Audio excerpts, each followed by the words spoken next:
Hi, welcome to our March 2025 Cancer Prevention and Wellness Series program. Today we have Katie Bennett, a mental health counselor with the Neighborhood Cancer Connection here, which is the Cancer Society of Greenville County previously. We're so happy to have her on our program today. Thank you again, Katie, for joining us. Thank you, Rachel. It's so good to be here today with you all. And thank you for reminding people that we used to be the Cancer Society of Greenville County. We find that a lot of people still know us by that name, although it's been a little over a year since we rebranded to Neighborhood Cancer Connection. So thank you for mentioning that. Appreciate that very much. So yes, today I'm here really to tell you about all the different services we offer. As Rachel said, I'm the mental health counselor here on staff. So towards the end, I'm going to get a little more focused in that area of the services we offer. So here's our picture of our team. We're small but mighty. We have a staff of 2 client specialists. Our executive director, Lisa Colby, Nicole Bonilla, who is our director of operations. These are the 2 faces you'll see a lot that I'm pointing at when you come in. Eleanor does our financial assistance. She's a client specialist, and Kayla is our other client specialist. You'll see her a good bit. And then of course me. And then Shamika Duncan actually just left us recently. She was our part-time counselor. So we're sad to lose her, but we do have someone new stepping in very soon. So I put our hours on here just because people, sometimes drop by after they've received a cancer diagnosis, or maybe their doctor mentions us to them, and they may come straight here. So I like to include our hours so people know when we're here, because you can definitely just pop in. So we have not only a new name, but a new building. And many people know us from our old building, which is in the same location, 113 Mills Avenue. But we had a capital campaign, and we're very blessed with getting this new facility. And I'll show you some pictures in a few minutes of where we have expanded. But we have the same mission, and that's really what I want to get across today. So we're here really to provide wraparound type of services for people when they're going through cancer. We know that cancer is very stressful physically, but it also can affect people in other ways, financially, socially. Every day people come in and share their story with us. And so we're here to meet their needs on these different levels. And I'll get into some more detail about how we help people with the financial and the emotional here in a little bit. But these are some of the new areas that our building has. Rachel, I think you were able to come take a tour at one point and see our new space. And Yes, absolutely beautiful. thank you. Yes, we've really enjoyed it and have are hopeful that it's a place of respite for people when they come in. It was very intentionally planned. So we have a children's healing and playroom where we can see children as therapists and counselors. We can see children whose family members or parents are impacted by cancer. It's also a space where children can hang out while their parents attend some type of program that we might be offering. We have the Serenity Garden, which is a beautiful space right outside of our building where people can come and spend some time either, having a mindful moment or trying to relax in a natural setting that's really comforting to them. We definitely have more counseling space now. We have a support group room, actually 2, that connect so that when we're providing connection groups for people, it's expansive and gives them a lot of room. And we have a meditation room that we have available to clients when they come in. Like I said, sometimes people come to us straight from diagnosis. So understandably, they might be having some very intense emotions and need some privacy. And so we offer that space to either go in and be with someone and listen to them and talk to them, and also help them with getting services set up. And luckily, we have a much bigger equipment storage room, so that has been very helpful when it comes to the supplies that we're able to distribute to our clients. So here's just a couple of pictures. This is the garden I was talking about out back, that people can come, and anytime we're open, people are welcome to come use the garden. We don't have to be hosting an event or having a special program. It is open to anyone during our regular business hours. And then up here is a picture of the playroom, or the art. We also do some art therapy in there with kids as well. I wish the cabinets were open so you could see all the different things in there. But our play therapy room and art room. And then right over here is the meditation room I spoke about, which provides that place for clients to really have a private conversation with one of us, or even to just go in and have a moment to themselves. So like I said, we love the new building, but really want to focus on are the services that we offer. Probably the most well-known of the things we offer include our nutrition and disposables. So basically, all that you need to get as a client is a referral from your oncologist or doctor to us. And we work with a lot of different oncologists in the area. So they pretty much know who we are, and it's an easy process. And once we receive that referral, people are automatically eligible to come receive free nutrition, like Boost and Ensure shakes. You can see right here, we have some volunteers with Eleanor who are at, I think that was a drive that we were holding for some of the nutrition. We know nutrition is important as people are going through their cancer journey. And sometimes Boost and Ensure might be the only thing they really feel like digesting at that point in time. So we do offer that through the oncologist referral. We also offer disposables along with that. So thinking about things like gloves or wipes, or even bed pads and male and female pads, we have those available too.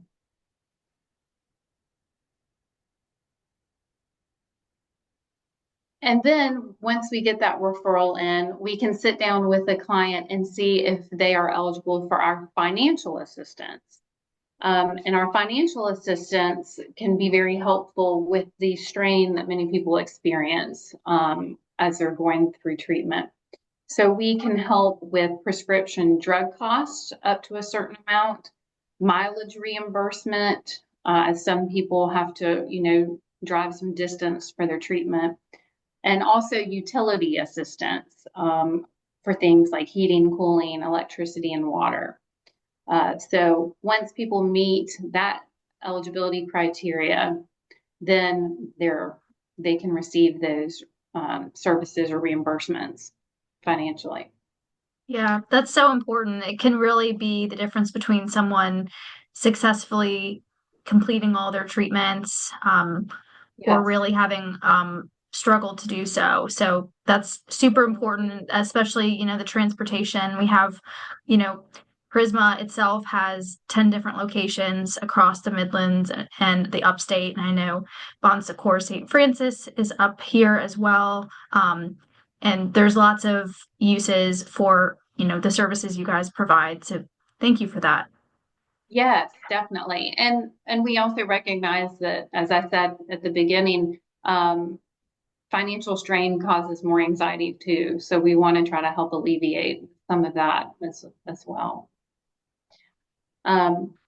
We also have some other services that we offer in addition to the financial and the nutrition and disposables, including a wig room.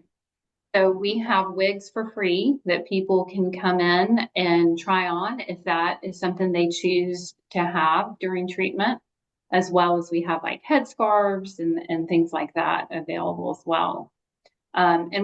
This room too was very much designed trying to keep in mind that it can be a difficult time for people with hair loss. And so making it the most empowering experience it can be. One of our other newer services that I wanted to mention includes a partnership that we now have with Limitless Physical Therapy. So Dr. Katie Fincher, who you see in this picture on the left over here, came to us and we started having a conversation about the need for physical therapy, affordable physical therapy for clients. So she is doing a clinic with us now to help improve people's quality of life. And she targets things like fluid retention, range of motion, and even pelvic health. And that clinic is located here. She comes here and she does it within our building. And it's open the first and third Thursday morning of the month between 8 and noon. And really the only thing people need to do that are interested is if you don't already have a referral, just reach out to us and let us know that this is something you're interested in. And we'll do, make sure you qualify for our financial services. And if you do, then you qualify for this physical therapy. And it's really just the financial screening is really simple. You just meet with our client specialist, Eleanor, and she just bases that on the number of people in the household and the income. And that's pretty much all you have to do to be pre-qualified. When you say fluid retention, are you referring to like lymphedema symptoms? Yes, exactly. Lymphedema. Thank you. That's a good question, Rachel, for like lymphedema symptoms for sure. Okay.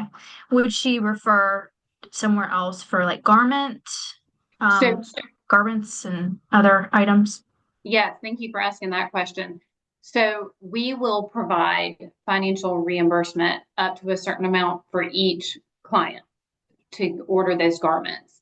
So Dr. Fincher will help them decide and choose what type of garment they need, and then we will provide reimbursement up to a certain amount for those garments. Yeah, that's an important piece, so I'm glad you asked that.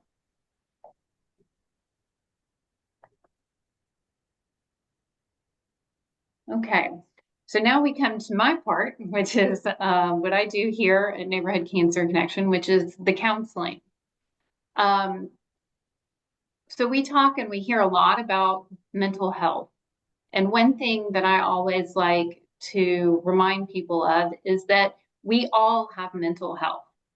Sometimes there can be a stigma around that word, but we all have mental health. It's just sometimes our mental health may be pretty good and we may be feeling like we're doing okay.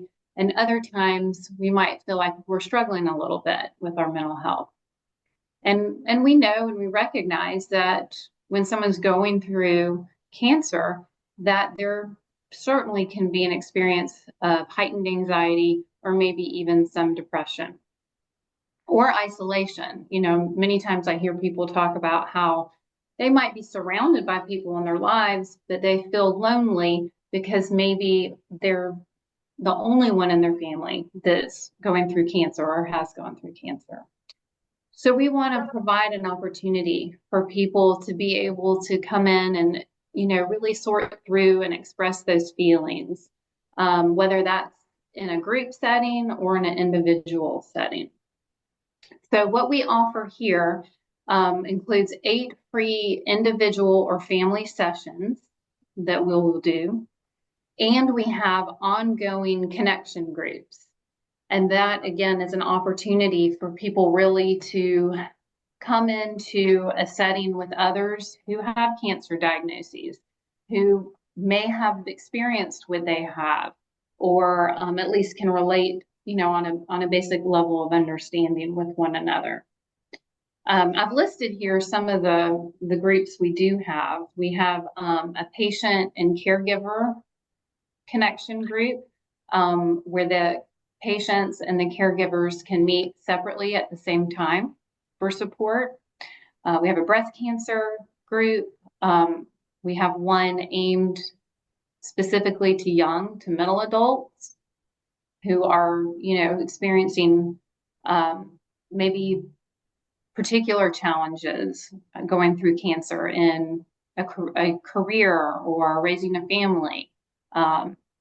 So we wanted to give them a space to be able to connect with one another. We also have a bereavement and grief connection group for people who have lost loved ones. And that's not just limited to cancer. We actually extend that to people that have lost loved ones to all types, from all types of situations. And we have the First Baptist Cancer Group, which we've just partnered with. First Baptist Church reached out, and we have come together to provide a support group that's open to all, but this group in particular has more of a faith-based component involved. And we're a host for a group that's been around for a long time, support for people with oral and head and neck cancer. We are a place for them to meet for their daytime group. So we host that group here as well. What ages would fall in your young to middle adult group? So that's a good question too. And I get that question quite often. So that's a really hard stage of life to define. And so I believe on our website, it says like 18 to 50, which on one hand seems like a big range. But we also wanted it to really include people, like I said, that are more so in that stage of life where they're starting careers or raising families. So I've told people that say, oh, well, I'm 51. I'm like, that's okay. If you identify as being in a young to middle adult state of life, come on, that's the purpose, it's just kind of, if you feel that's where you are. Right. Because, somebody who's 20 might be just starting a family, and somebody who's 50 might just be starting a family. So, you have to kind of put some ages around things for parameters, but we are definitely open to anyone. We also, as I kind of mentioned earlier, within looking at people's mental wellness, we recognize the importance of community. Of course, we have those connection groups that I mentioned for people to come together, but we also have other opportunities for that, whether it's providing an informative workshop about a particular topic of interest, or we have, as you can see, we have therapy dogs that come out once a month for people to come and spend some time with those animals, and really, it just brings them so much joy to be in connection with animals like that. We also have community acupuncture, where we have partnered with an acupuncturist in town that comes and once a month provides a space for community acupuncture, which is good for anxiety, depression, and pain, but also, again, that community piece of being with others. And we've had Qigong as well, which is similar to Tai Chi. That's movement and energy based, but in a gentle kind of movement.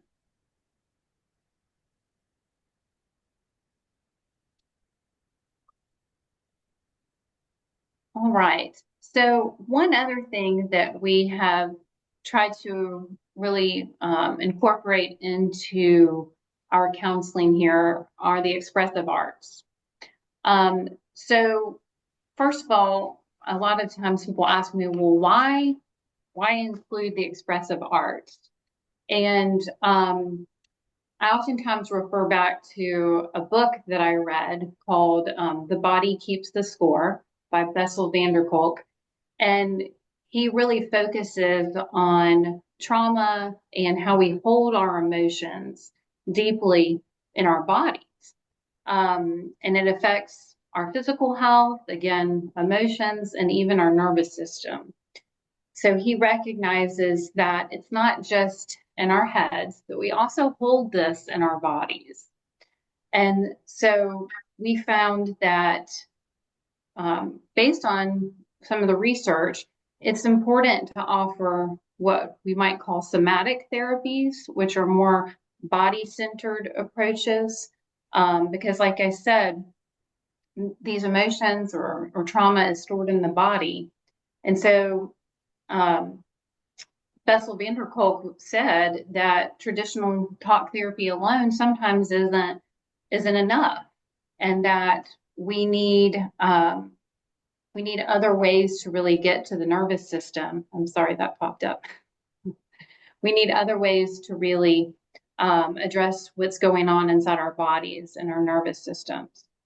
And one of the approaches that he mentions that's helpful is expressive arts. And so we have started to kind of include this just even in some of our connection groups.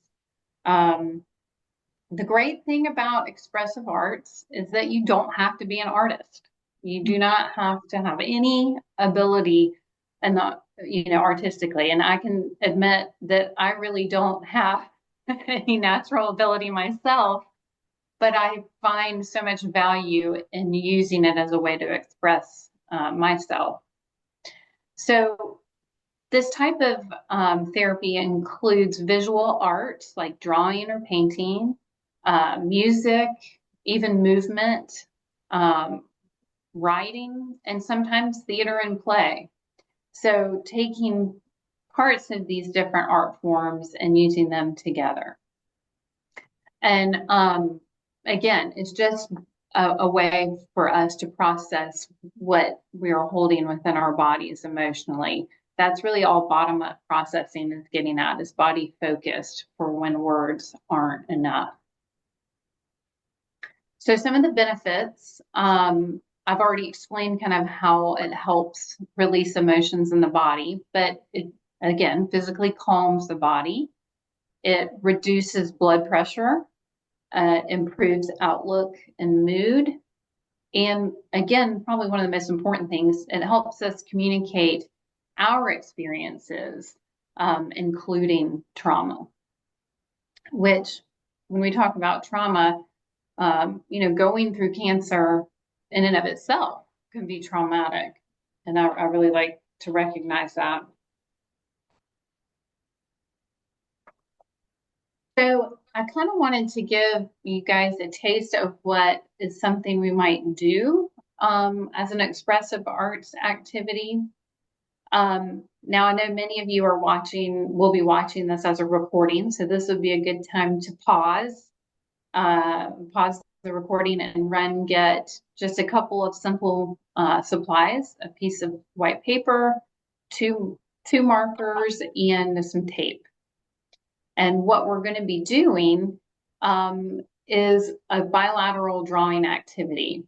And all that means is that we're going to be involving both sides of our brains in doing this activity and trying to get those two sides to talk to each other, so to speak. So the purpose of this activity is to regulate our body and our mind, again, by integrating that left and right brain through movement. I'll go ahead and tell you the intent is not to make some beautiful picture or image. It's really about listening to the music and moving our hands. So what we're going to do is take, I brought colored pencil, but whatever you have, two different colors, and one in one hand, one in the other. And we're actually going to draw at the same time with both hands. Again, it is not to make a particular picture or anything like that. It is really just kind of letting ourselves go and move to the music, which I'm going to play a song for us. And just be with that process throughout the song. This is something we have actually done in groups before, as a way to kind of start the group and kind of everybody kind of grounds them, helps them become, like I said, regulate their nervous system if they come in feeling anxious that day, or have any strong emotions like that. So if you guys will like to participate in this, you can. I'm going to play a song. This one is a more upbeat song, but in a group or in a one-on-one session, that certainly the song could depend on just kind of where that person is and what they need that day. All right. If y'all are ready, I'm going to go ahead and get my speaker on. Y'all make sure. Okay.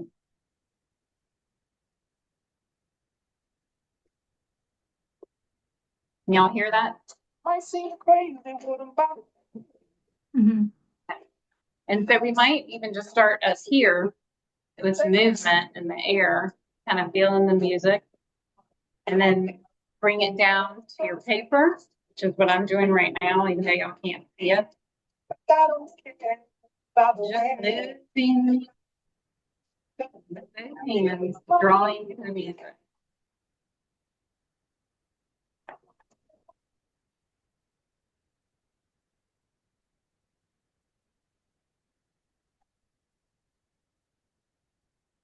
I think the music is it's like in and out a little bit, but I'm not sure if it's the speaker or the computer picking it up.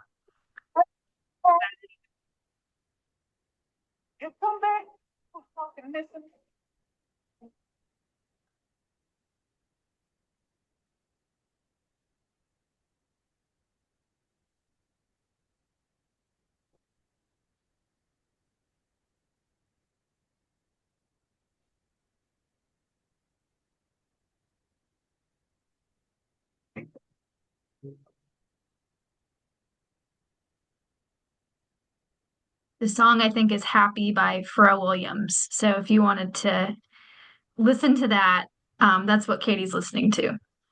Thank you, Rachel. Yeah.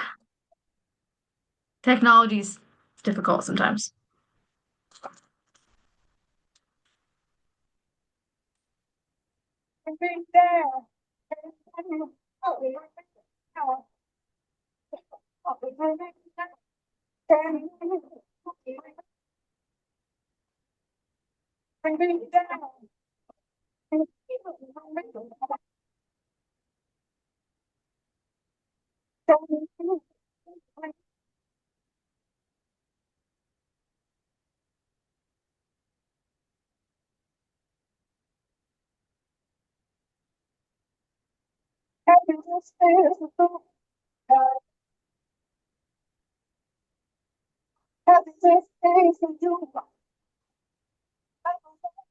Okay, so I won't play the whole song because that's a really long song, but I would invite you to do that on your own, especially Rachel, did you say the music wasn't coming through as well? It was spotty Okay. a little bit.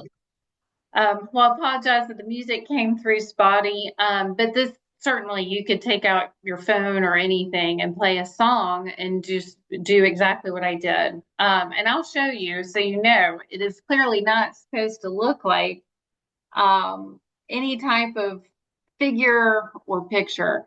But it gets your left, like I said, your left and your right brain talking together, which really helps regulate your nervous system. It soothes your nervous system. And so this is just an example, like I said, of something we might do to kind of integrate that in with regular kind of talk therapy or support. And we usually will then kind of like say, you know, when you look at your picture, what word comes to mind? And people share all different types of things that come up after they look at their drawing. I have had one group member I remember in particular who said it just felt very freeing, like it felt that's the freest I have felt in a while, to just really be able to express myself in a way where I didn't have to put words to it. So that's really the intent, is kind of combining these expressive arts in with, again, being, the more traditional talk type of therapy.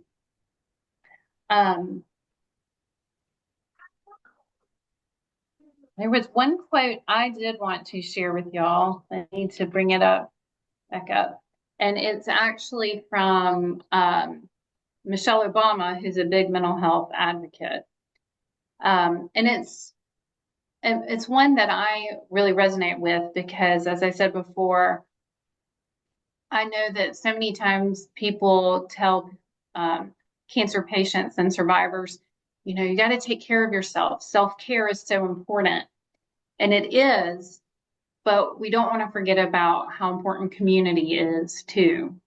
And so Michelle Obama said, when we share our stories, we create a space for healing, not just for ourselves, but for others who may be struggling in silence. And so just bringing up that piece of community as a big part of what we try to offer here for people, whether it's in an informal setting of pet therapy, or maybe they're coming to a connection group. But we hope that is something we can offer here.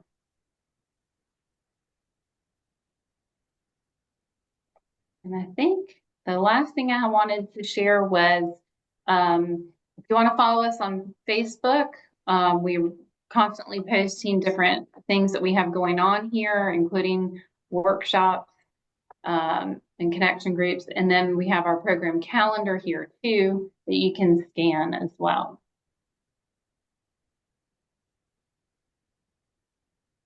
But Wonderful. you guys.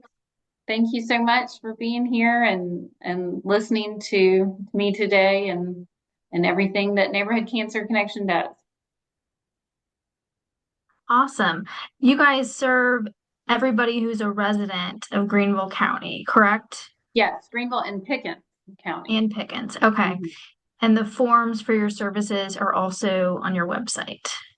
So the best thing to do, first of all, like I said, is talk to your oncologist if you're wanting the financial and the nutritional or disposables. Talk to your oncologist, and they usually will send a referral straight to us, and then we'll give you a phone call.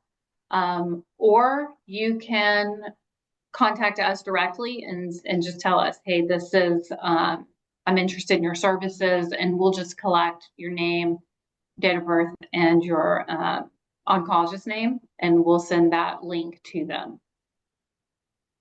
All right, awesome.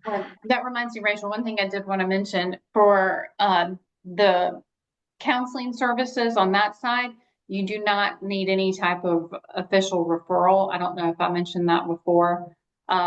You can just call and say that you're interested in our counseling services, and then they'll put you in contact with me and I'll get you set up. Wonderful. Do you also do attendance? Like, do you like to have a head count before groups, or is it sort of a, whoever comes basis? Right. So for our connection groups, you do not have to reply that you're coming or register. Those are just, you come when you can. For some of our workshops and things like community acupuncture, we do ask that people register, and that's on our calendar as well.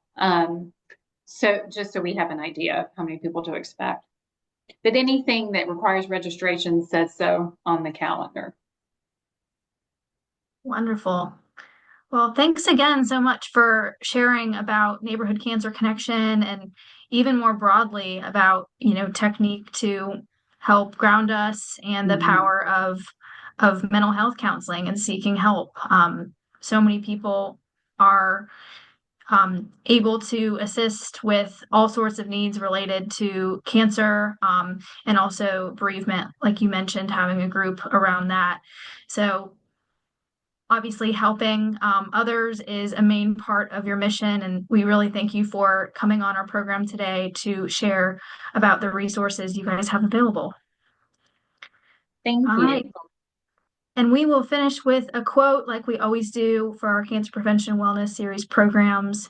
This one is Brene Brown, who is a favorite of many. Her quote is, "We don't have to do it all alone. We were never meant to. As much as we need to be strong, we also need to be vulnerable. As much as we want to give, we must also learn to receive. Accepting help is an act of courage. It acknowledges that we are human, beautifully imperfect, deeply connected, and stronger together." So, like I said, that's a Brene Brown quote. And Katie, thank you for sharing about how we can find community and we can also acknowledge that it is a beautiful thing to be vulnerable with others, and that is a source of community for us as well.